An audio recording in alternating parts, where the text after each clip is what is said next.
Bonjour à tous et bienvenue dans votre journal de ce vendredi 7 novembre. Ce soir, on part au jardin. Les premiers froids commencent à pointer le bout de leur nez. Il va donc falloir commencer à s'intéresser sérieusement aux plantations, les anciennes bien sûr, mais aussi celles pour le printemps prochain. Les brioches Fontenot, lauréates des Grès d'Or 2014. Derrière ce prix, plus de 30 ans de collaboration entre cette entreprise du Nord-Vendée et les grandes surfaces. Les premières images de Jérémy Bayou aussi à bord de Maître Coq. Le bateau s'est hissé cette nuit, deuxième de sa catégorie sur la route du Rhum. Et puis une nouvelle activité en intérieur, une activité parfaite pour le temps prévu ce week-end, du bubble bump, du football entre des joueurs calés dans des bulles gonflables. 2 degrés au réveil hier matin à La Roche-sur-Yon, un petit peu plus chaud depuis, c'est vrai, mais quand même, ça y est, on a bel et bien tourné la page de l'été. Le bon moment donc pour passer au jardin et commencer à préparer l'hiver. Anthony Jamin, lui, est allé ce matin dans une pépinière pour recueillir quelques conseils de pro. Pépiniériste passionné, Fabrice propose une solution simple pour chaque type de végétaux pour parer aux pluies et au froid hivernal. Exemple avec ce calystémon, une plante persistante. Les feuilles de la base vont tout simplement protéger la plante. Tout le paillage naturel, j'ai bien dit que c'est vraiment la meilleure formule pour protéger une plante persistante. A l'inverse, les plantes caduques, comme cette hortensia, sont beaucoup moins sensibles au froid. Dans ce cas-là, un simple paillage de feuilles séchées ou d'écorce suffit. Et puis contre le gel, il existe des voiles d'hivernage qui laissent respirer la plante, ce qui n'est pas le cas d'une bâche. Elle va protéger un peu plus la plante, mais elle va apporter une certaine condensation à la plante, où là, la plante risque d'être malade derrière, attraper la cochenille. On va avoir un effet serre et très très chaud. Donc, je ne conseille pas de mettre de plastique. Et pour ce bananier, Fabrice propose une méthode plutôt radicale. Je vais couper le bananier et faire un gros bouchon de paille tout autour de ce tronc qui nous reste. Voilà pour la protection du bananier. Sachez également que les plantes sont plus résistantes au climat qu'auparavant. Rien d'inquiétant donc si les températures, même négatives, chutent brutalement sur 2 à 3 jours. En revanche, soyez vigilants si ces températures négatives s'installent durablement dans le temps. 3 Français sur 10 devant sa télé hier soir n'étaient pas sur TV Vendée, mais bien sur TF1 pour suivre la prestation de François Hollande. Le président de la République a profité de son mi-mandat pour faire un premier bilan. Alors, à retenir notamment, d'une part, la promesse qu'il ne devrait pas y avoir de nouveaux impôts l'an prochain. Deuxièmement, la création d'un contrat aidé pour les chômeurs seniors à qui il manque quelques trimestres de cotisation pour profiter d'une retraite à taux plein. À l'inverse, une allocation pour les chômeurs qui ont assez cotisé mais qui n'ont pas encore l'âge requis pour partir à la retraite, une mesure qui concerne surtout la génération de 1954 ou encore la transformation à l'horizon 2017 du CICE, le crédit d'impôt pour la compétitivité et l'emploi, en baisse de cotisation sociale. Alors le président de la République a-t-il convaincu ? Écoutez la réaction de 2 de nos députés. On a vu un président de la République avec sans doute de la bonne volonté, mais tellement d'impuissance. Aujourd'hui, on voit que François Hollande est complètement déconnecté des réalités, ne sait plus comment faire, n'a plus de recettes pour la France.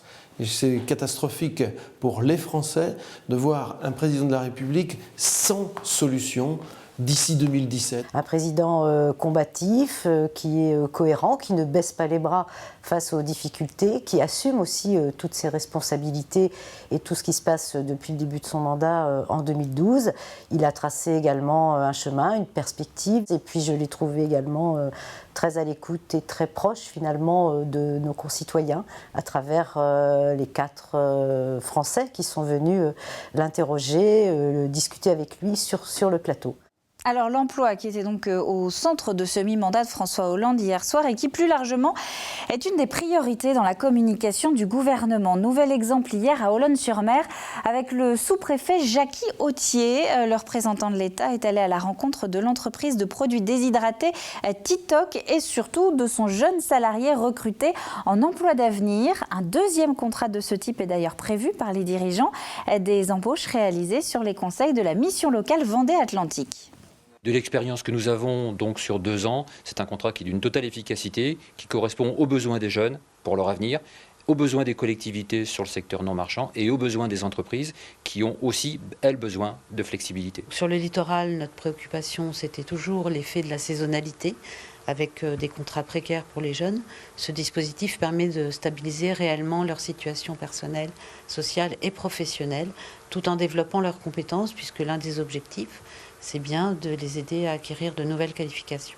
Image et interview de notre correspondant des Olonnes, Jean-Marie Bidot. Les brioches Fontenot, elles, viennent de recevoir une distinction qu'on peut peut-être trouver plutôt inattendue. Le Grès d'Or récompense les bonnes relations qui unissent les PME à la grande distribution. Comme quoi cette entente producteur-distributeur est encore possible. Pierre Dalicieux. Voilà comment a commencé Gilles Fontenot en 1977. Le tressage à la main est toujours la marque de fabrique de ses brioches. Un geste que cet ancien artisan boulanger devenu chef d'entreprise n'a pas oublié. Je fais ça depuis plus de 30 ans aujourd'hui, donc on ne perd pas la main comme ça. Aujourd'hui, ces brioches sont vendues dans quasiment toutes les grandes chaînes de distribution. Il faut dire que depuis le début, ce patron a choisi de distribuer d'abord dans les supermarchés locaux avant d'étendre ses produits dans tout l'Hexagone. Aujourd'hui, cette entreprise a reçu un prix pour mettre en valeur ses bons rapports avec la grande distribution et sa disponibilité à s'adapter au marché.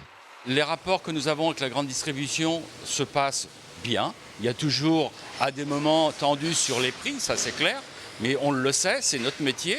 C'est de défendre nos dossiers, le justifier. C'est pas toujours évident, mais enfin, aujourd'hui, je pense que la grande distribution fait des efforts aussi avec des entreprises familiales. Et je pense qu'ils jouent le jeu.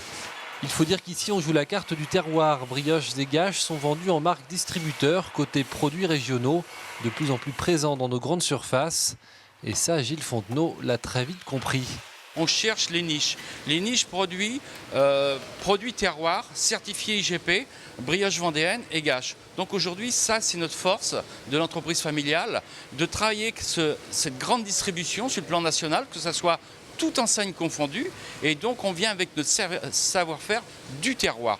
Aujourd'hui, l'entreprise familiale compte 160 salariés et a réalisé en 2013 un chiffre d'affaires de 33 millions d'euros. Ces brioches sont vendues à l'international et tout cela principalement grâce à la grande distribution. Et puis on va continuer. Une autre récompense vient d'être décernée à une autre entreprise de Vendée. Pas dans l'agroalimentaire cette fois-ci, mais dans l'industrie. EP Ingénierie à Saint-Fulgent obtient le trophée Midest 2014 dans la catégorie innovation. C'est la première fois qu'elle participait au Salon mondial de la sous-traitance industrielle. Un prix pour saluer l'amélioration des conditions de travail des opérateurs. Le réglage des outils se fait désormais en 30 secondes contre 1h30 auparavant. Saint-Gilles-Croix-de-Vie, et ou Chaland, du neuf et ou de la rénovation.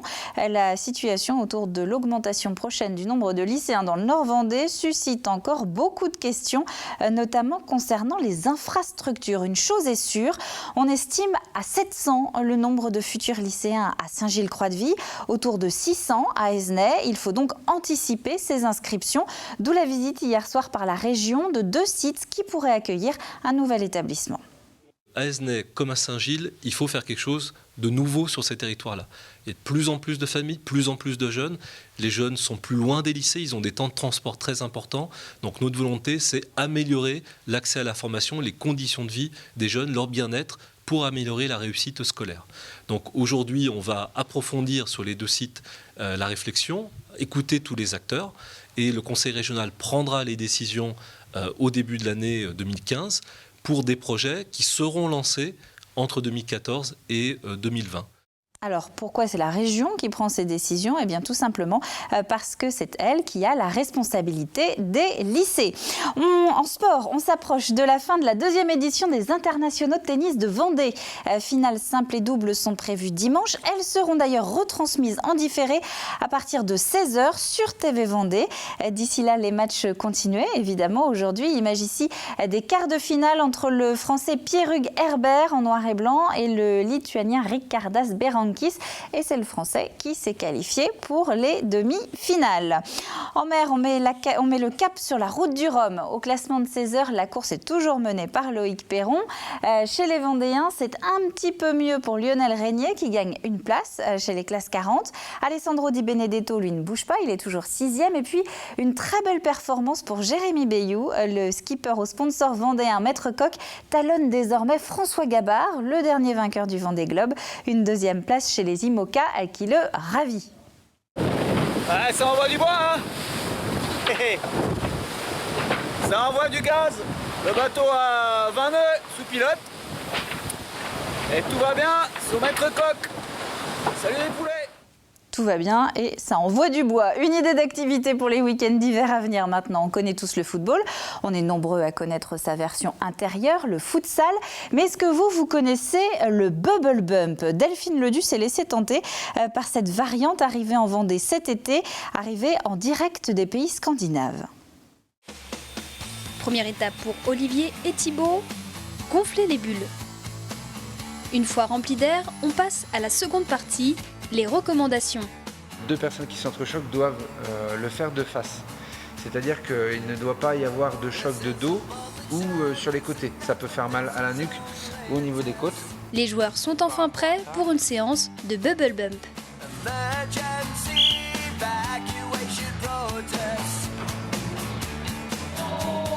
Créé en Norvège il y a quelques années, le bubble bump a débarqué en Vendée il y a 4 mois.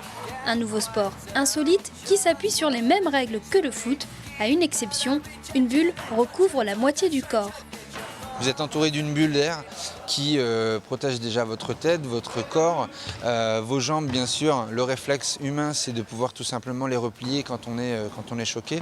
Donc logiquement, si on respecte les 4 règles demandées, on se fait pas mal. Les matchs durent entre 5 et 10 minutes et pas besoin de savoir jouer au foot pour faire du bubble bump. C'est pour tous les âges, tous les profils, qu'on soit sportif ou non, qu'on soit une femme ou un homme. On a beaucoup de femmes aussi qui viennent jouer. C'est un sport qui est très apprécié parce qu'il ne faut pas forcément savoir jouer au foot pour jouer au bubble bump. Après plusieurs minutes à rouler et à s'entrechoquer sur le terrain, la fatigue commence à se faire sentir. C'est très difficile de jouer au foot normal. On cherche plus l'impact sur les copains. Si on a la chance de pouvoir toucher le ballon, c'est déjà pas mal.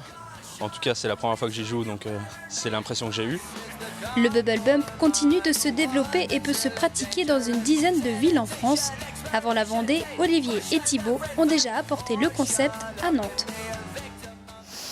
Alors beaucoup moins physique, vous pouvez aussi profiter du week-end pour aller à la découverte des sculpteurs de la Garnache. La commune propose son 4e salon dédié à la discipline, une centaine d'œuvres qui viennent tout juste d'être installées. Grégoire de Châtillon. Allez, on l'avance. C'est l'eau. Un petit marcassin. Le monde animalier habillé en toile de jute, une œuvre appréciée en Europe comme aux États-Unis. Ils sont 9 artistes reconnus à exposer ici à la Garnache pour ce salon qui ne fait que grandir. L'une de ses particularités, la diversité des matériaux utilisés. On a du fer, on a du bronze, on a de la pierre, on a du béton prond. Et aussi de la terre cuite avec l'œuvre de Lionel Ducos. Je suis complètement hallucinée par ce travail, vraiment, c'est extraordinaire. Avec ses créations, l'artiste interroge l'homme sur son propre prédateur et sur le devenir de la terre. Observez la finesse du travail réalisé.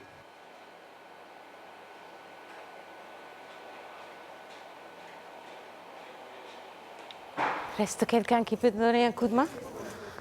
Mara Dominioni, sculptrice italienne, vient d'arriver de Bretagne. Toujours là dans le fond, quelque part. Elle apporte avec elle une dizaine de sculptures. Les déplacer est toujours une opération délicate. C'est très puissant quand on freine, tout ça, ça bouge dans le camion. C'est les Nations Unies, très important au temps d'aujourd'hui. Là, c'est les fardeaux, ça c'est tout le monde. Et là, c'est l'adolescent, il est tout jeune, il regarde dans l'avenir.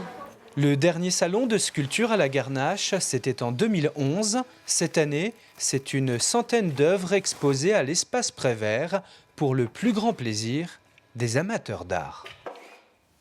Alors voilà, le 4e salon de sculpture de la Garnache, c'est donc du 8 au 16 novembre à l'espace Prévert et l'entrée est libre. Le temps de ce début de week-end, eh bien un samedi qui risque fort de démarrer sous la pluie, de se poursuivre sous la pluie et de se finir dans le vent. Mais comme après la pluie vient toujours le beau temps et ce même en hiver, eh bien dimanche devrait être un petit peu plus calme. Le bulletin complet, jusqu'à mardi d'ailleurs pour les chanceux qui font le pont du 11 novembre, c'est dans un instant avec Armelle Pavageau.